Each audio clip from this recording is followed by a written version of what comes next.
আমি শুধু একটু কথা বলবো, আমাদের হোসেনপুরে আসলে যিনি নির্বাহী কর্মকর্তা এবং আমাদের এক্সিডেন্ট আছে, বর্তমানে আমরা আসলে খুব ভালো আছি এটুকু বলতে পারি। শুধু আমাদের প্রবলেম যেটা বা সবাই অভিযোগ যে আসলে মাদক, এই মাদকটা আসলে বিশাল আকারে আমাদেরকে হ্রাস করতেছে।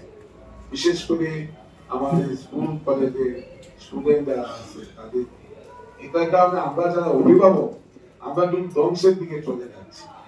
ছেলেরা দেখা যাচ্ছে মাদকের কারণে রাস্তাঘাটে গাড়ি চালাচ্ছে, বেপরোয়া ভাবে এগুলা হচ্ছে। পাশাপাশি আমাদের এখানে আসলে একটা শিশুদের জন্য একটা শিশু পার্ক প্রয়োজন। এটা আপনার সহযোগিতা চাই, আজকে আমাদেরকে এটা বলে যাবেন। একটা শিশু পার্কের জন্য আপনি, আমাদের জায়গার অভাব নাই। শিশু পার্ক হইলে এখানে যারা আজকে বিভিন্ন জায়গায় আড্ডা দিচ্ছে, তখন শিশুদেরকে নিয়ে কিন্তু এখানে যদি যেত, তাহলে এই অবসর টাইমটা কিন্তু সকলে মন খোলা মনে চলতে পারে।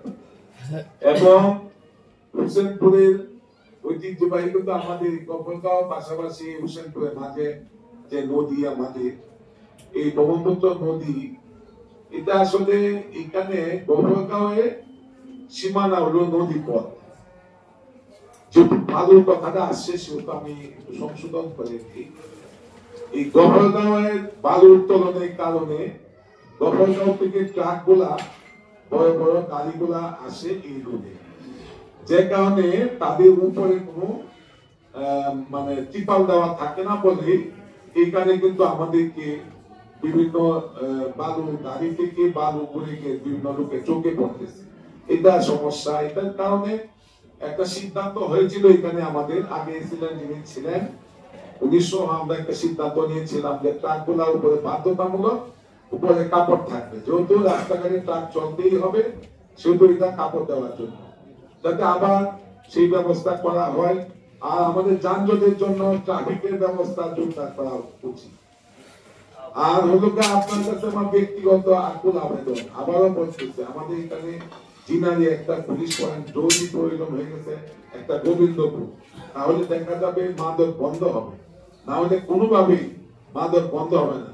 আমরা প্রশাসনে আমাদের এখানে 19টা ডিপার্টমেন্ট আছে, আমরা প্রত্যেকটা ডিপার্টমেন্টে যারা কর্মকর্তা আছে সকলেই ভালোভাবে কাজ করতেছে, তারা কোনো দুর্নীতির সাথে জড়িত নাই। অতীতে আমরা ধরেন এখানে কথা বলার সুযোগ পাই নাই, আসতেও পারি নাই, বসতেও পারি নাই, বরং আমরা পুলিশের নির্যাতনে অনেকেই বাড়ি ঘরে থাকতে পারি নাই।